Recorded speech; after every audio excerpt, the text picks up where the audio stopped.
What's going on, everybody? Doc Average Gamer guys back yet again. More Escape from Tarkov action.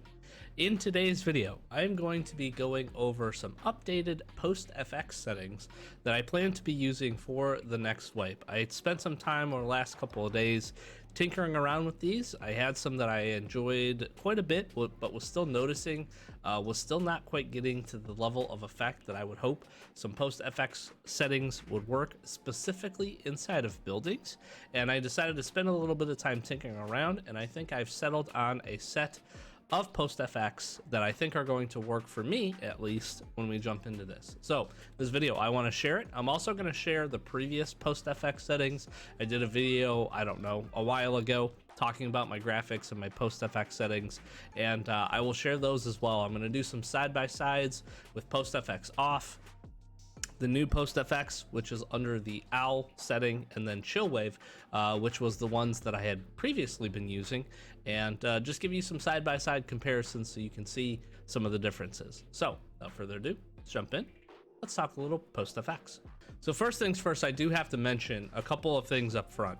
One, what you're going to see on your screen is going to be maybe potentially slightly different than what I see. There is a few additional things that go into this, specifically the settings on your monitor and on your computer for your display. If your gamma or your brightness is higher or lower, your hue, your saturation, if you have the opportunity to adjust those on your monitor, those things are all going to play into what you're seeing on the screen. So consider what I'm going to share with you, maybe kind of like a starting point, and tinker around a little bit for what settings you find the best. In addition to that, I want to make it really clear what I'm hoping to get out of post-FX. I run post-FX every raid, always on, and I don't change it. I know some folks utilize post-FX and turn it on certain maps in order to help their clarity, specifically maps like Interchange, which really helps some people to kind of be able to see a little bit better in some of the dark areas of the map. I think that's perfectly viable. If you want to do that with these settings, you're more than welcome to. My goal is to turn post-FX on and leave them on. So that's kind of one main goal. In addition to that, I want to still keep some of the realism and some of the color of the game. Generally, you're going to see as we do the side-by-sides, that color in this game, there's not a lot of it. You got to turn it up. You got to do something with it.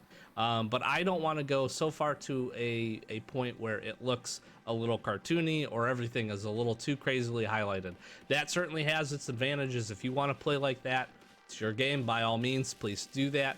But I want to make a good looking game for when I'm recording both my main account, my hardcore or escape series, or generally just streaming over on Twitch. I want it to be a really good, somewhat vibrant experience, as well as giving me the ability to see both inside and outside without having to adjust these settings at all. I am certainly hoping in the future that BSG maybe adds profiles for post-FX. I think that would actually be really interesting. I probably would run a few different profiles depending on the maps. Specifically Interchange and Labs for me, I think, would get different profiles. Maybe we get that in a quality of life improvement at some point. BSG, they'll never watch this video, but if they do, I would love to see that at some point. I think it'd be pretty easy to implement. So I just want to share that because, again, some folks, you may watch this video and go, man, those post-FX, why would you play like that? That's not for me. Totally fine. Understand my goals. Leave it on all the time and make it somewhat of a realistic experience to the actual game itself, without going too far in the saturation or hue one way or another. And I want it to look good. That, at the end of the day, look good and be able to see in some of the dark areas. So that was a long intro. Apologize for that. But let's go ahead and jump right in. Really quick, I just have to show, somebody's invariably going to ask, what are your graphics settings? This is what I have set up here, okay? FOV, head bobbing, all that stuff, graphics, this is what I'm running. Full screen, high, ultra. I obviously have it set to do what I want here. 3000 TIA high. I have a pretty decent computer to be able to do this. I'm running high here, ultra and SSR. Low latency, I do have on and boost, sharpness of 0.7, and then these things down here checked or unchecked as appropriate. So again, if some of your settings differ from this, you may see some variations in the quality. This should more so affect the kind of the quality of the picture that you're seeing and not necessarily the coloring, but it wouldn't surprise me if it does have some impacts. So let's jump in and first talk about what am I setting for this wipe upcoming, what do I plan on using? Color grading owl. I messed around with a few of these, and I feel like this one is the best to capture, again, both some of the color of the map as well as make the transitions from inside to outside very reasonable, not be overly bright outside, not be like super dark inside, and I feel pretty good with these. I may still tinker with them as the wipe goes on, but generally this is where I'm gonna be. You can see I've got brightness set to 40, saturation on 20, clarity at 30, colorfulness at 50, luma sharpen and adaptive sharpen cranked up all the way to 100, and then I'm running this intensity on 35. What you're going to notice from these different color grades is that they do apply certain hues of colors. What I've noticed with owl is it's not very noticeable. It's almost kind of like a grayish hue, which I do feel like helps for you to be able to turn up the sharpness, some of the brightness on the map without, again, overblowing anything that is outside. And again, I'll show some side-by-sides for this. You can certainly mess around with these, play around with them a little bit and pick one, but you're gonna notice that like some of these is going to be really apparent what it's doing. I think Fahrenheit is like red, Albert and one of these, Atlanta, Felicity, one of these is like a deep blue. So if you turn the intensity up even in the slightest bit, you're going to get this just general blue feeling overall. So do keep that in mind. Mess around with these. If you've never played with Post FX, I do recommend go into an offline raid, go into like customs where you can get some inside and some outside, and just spend a little bit of time tinkering. But generally this is what I'm going to be running, and I feel like it's going to be pretty good. With that, I'm going to take myself out of this, and I'm going to start showing some of the side-by-sides as we sit here and chat a little bit more about what I think this is going to be helpful from. Like I said at the beginning, and what's going to be really apparent as you start to look at some side-by-sides is if you've never touched Post FX, you don't have to use a color gradient if you don't want to, but if you've never messed with brightness or saturation, clarity, or anything like that, you definitely need to. The game generally has a very dark tone. It has a lot of grays, and it can be a little underwhelming, to be honest with you, when you're running around the maps in some of these really potentially bright and nice spaces, and it can be a little sad. It's a little sad when I look at some of these side-by-side comparisons. The other thing that is really apparent is how lighting is done in this game. A lot of people have talked about it. It's one thing that I think they're continuing to work on, but light coming in from windows, lights that is produced from sources, they have different intensities. There's different things in addition to using your actual flashlight if you run one on a gun. All of that stuff plays into how helpful or unhelpful the conditions of the maps can be. Interchange gets a lot of hate, a ton of hate. Outside during the day, it's very bright, it's nice, it's pretty easy to play. You get inside, if you're not using a flashlight, in my opinion, or have some type of Post FX enabled, you are really gonna struggle. People are gonna shoot you. You're never gonna see them if you haven't done anything to change some of the clarity of the map itself, specifically some of the dark spots versus some of the light spots.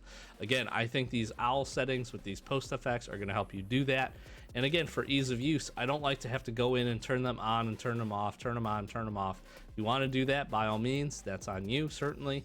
But I wanted to find, again, one that was going to work for everything. It feels pretty good. I have to run some more with it. I did some raids. We went to customs, fought some of the bosses, and I was actually really liking what I was seeing from it. In addition to that, I recorded the last couple of my hardcore and escape series episodes with these settings and feel really nice with the recordings. I think they came out really good. They're a little bit more clear, and again, inside buildings was the biggest thing. You'll notice I'll pop up at some point, probably Shoreline, and I went inside to second floor on West Wing.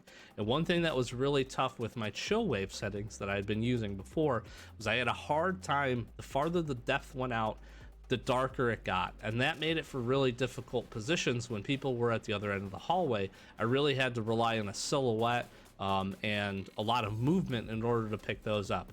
I think with these owl settings, I'm gonna have a much easier time identifying a target and being able to just look down the hallway and see things and kind of distinguish targets from objects from the lighting, generally with it being a little bit brighter.